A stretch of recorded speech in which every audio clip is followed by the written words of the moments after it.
Stand 20 दिन का एक ऐसा माइंड मैप जो आपको 95% स्कोर कराने में हेल्प करेगा। मैं आपके लिए बहुत बेहतरीन सा स्टडी मैप लेकर के आया हूं। चलिए शुरू करते हैं। तो जैसा आप देख सकते हैं हमने इसे अलग अलग डेज में डिवाइड कर दिया। सबसे पहले हम लोग बात करेंगे स्टार्टिंग के 3 दिन की। स्टार्टिंग के 3 दिन के अंदर आप सभी अपने बेस को स्ट्रॉन्ग करेंगे। अब बेस स्ट्रॉन्ग कैसे होगा? आपको एनसीईआरटी पढ़नी है लाइन टू लाइन, डेफिनेशंस पढ़ने हैं, फॉर्मूलाज याद करने हैं। और याद रखना, किसी अलग कोचिंग इंस्टीट्यूट को इस समय पर ज्वाइन मत करना, ना ही किसी को फॉलो करना। आप लोग इस समय पर अपने जो भी दीदी भैया सर कहीं भी पढ़ते हैं या किसी भी कोचिंग में पढ़ते हैं, चाहे वो ऑनलाइन हो या ऑफलाइन हो, उसी के नोट्स को इस समय पर प्रेफर करना आपके लिए सबसे ज्यादा सही होगा। अब आप लोगों को क्या करना है बच्चों? सबसे पहले तो एनसीईआरटी आपको पढ़नी ही पढ़नी है और यह काम आपको स्टार्टिंग के 3 दिनों में निपटाना होगा। उसके बाद हम बात करते हैं डेफिनेशन और फॉर्मूलाज की। यहां पर अगर मैं बात करता हूं साइंस के अंदर जो भी आप डेफिनेशन पढ़ेंगे वो बहुत सोच समझकर पढ़ना, रट्टा मत मारना। समझ लेना कि अगर 1-2 वर्ड भी आपको आता है तो आप लिख सके आंसर को। फॉर्मूला याद करना फिजिक्स के लिए बहुत ज्यादा जरूरी है, नहीं तो आप क्वेश्चंस को अटेंड नहीं कर पाएंगे।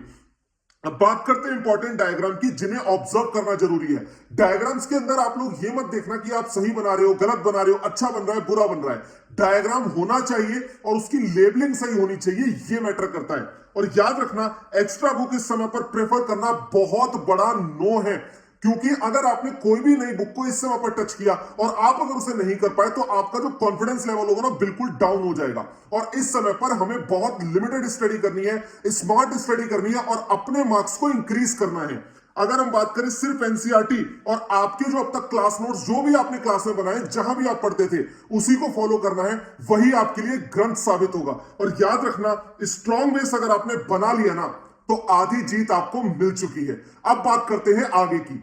अब हम बात करते हैं हमारे 4 to 8 डेज में हमें क्या करना है। 4 to 8 डेज के अंदर हमें ज्यादा मार्क्स वाले चैप्टर करने हैं, मतलब हाई वेटेज चैप्टर को हमें करना है और साथ में पीवाईक्यूज का भी ध्यान रखना है। अब भाई आपको दिक्कत ये होगी कि सर हमें नहीं पता कि हाई वेटेज चैप्टर कौन से हैं, तो आपको उस पर स्ट्रेस लेने की जरूरत नहीं है, क्योंकि मैं एक अलग से वीडियो बना दूंगा जिसमें मैं हाई वेटेज चैप्टर और साथ ही साथ आपको पीवाईक्यूज प्रोवाइड करूंगा। तो आपको इस चीज पर बिल्कुल दिक्कत नहीं लेनी, आप सिर्फ इस टाइम टेबल को फॉलो करो, आपकी हेल्प करने का काम मेरा है।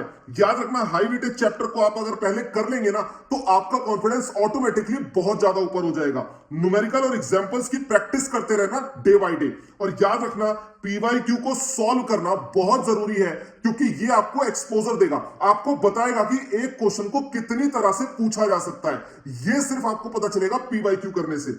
और अपनी एक नोटबुक बनाना जिसमें आप सिर्फ गलतियां लिखो। अलग से कोई नोटबुक बनाने की जरूरत नहीं है। अगर आप एक 2-3 पेज लेकर उसे पिन भी कर लेते हैं अपने पास, तो मोर देन इनफ है। वहां पर आपको लिखना है कि अगर आपने किसी क्वेश्चन को गलत करा तो उसके पीछे का रीजन क्या था, वो गलत क्यों हुआ।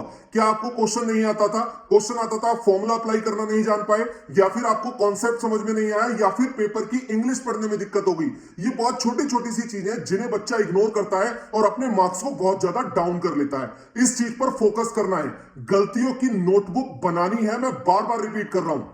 अब भाई पीवाईक्यू और हाई वेटेज जैसे चैप्टर की दिक्कत लेने की जरूरत नहीं है, क्योंकि ये सारी चीजें मैं आपको प्रोवाइड करवाऊंगा एक अलग से सेपरेट वीडियो बना करके। और याद रखना कि आपको अपनी गलतियों की नोटबुक बनानी है। बहुत सारे बच्चे क्या मिस्टेक करते हैं कि वो गलतियां नोट डाउन ही नहीं करते कि उनकी अगर कोई भी गलती हो रही है तो उसके पीछे का रीजन क्या है, क्वेश्चन गलत होने के पीछे का रीजन क्या है। वो सिर्फ उस पर अफसोस जताते हैं। भाई रीजन पता नहीं करोगे तो उसे ठीक कैसे करोगे? तो गलतियों की नोटबुक बनाना बहुत ज्यादा जरूरी है। आगे चलते हैं। अब हम बात करते हैं हमारे डे 9 से लेकर 14 की। याद रखना, यहां पर स्टार्ट हो जाएगा आपका प्रैक्टिस मोड, जिसके अंदर आप लोग डेली क्वेश्चन प्रैक्टिस करना शुरू कर देंगे। और इसमें करना क्या है? डेली क्वेश्चन प्रैक्टिस करना है, एनालाइज करना है, जो भी गलती हो रही है उसे नोटबुक में नोट डाउन करना है। डायग्राम की डेली प्रैक्टिस करनी है, इसे भूलना नहीं है।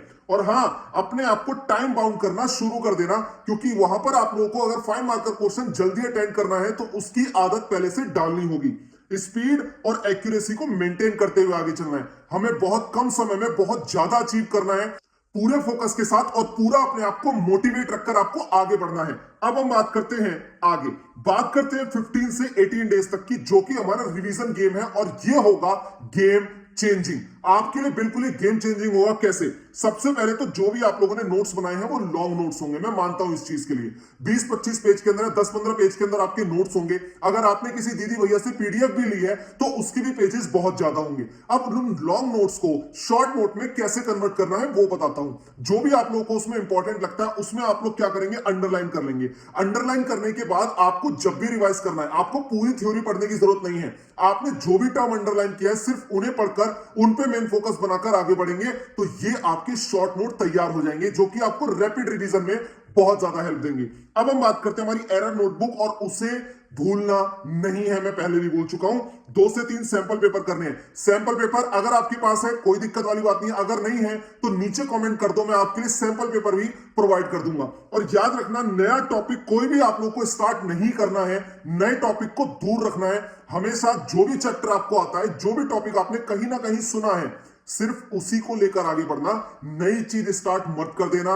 ऐसा ना हो कि आपके यार दोस्त होते ना कि अरे तू ये वाले देख, ये वाले क्वेश्चन कर, मेरे सर ने दिए, इससे काम हो जाएगा। इन सब चीजों पर फोकस नहीं करना है। जो बोल रहा हूं उतना कर लो, मार्क्स आ जाएंगे।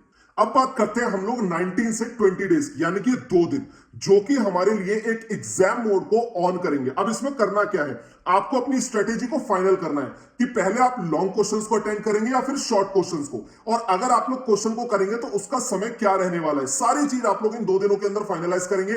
और ये करना बहुत आसान है। अगर आप लोगों ने सारे डेज को बहुत ऑनेस्टली फॉलो कराया ना, तो मैं सच बोलता हूं कि आप लोगों का जो कॉन्फिडेंस लेवल होगा बहुत ज्यादा हाई होगा और आप बहुत अच्छे से किसी भी चीज को अटेंड कर सकते हैं। अब यहां पर आपको क्वेश्चन प्रैक्टिस करनी है, अपनी गलतियों को देखना है, टाइम मैनेजमेंट को ठीक करना है। और याद रखना, अगर स्ट्रॉन्ग क्वेश्चंस को पहले करोगे ना तो अपने समय को भी बचा लोगे और अपने मार्क्स को भी बचा लोगे। सिर्फ इतना करना है।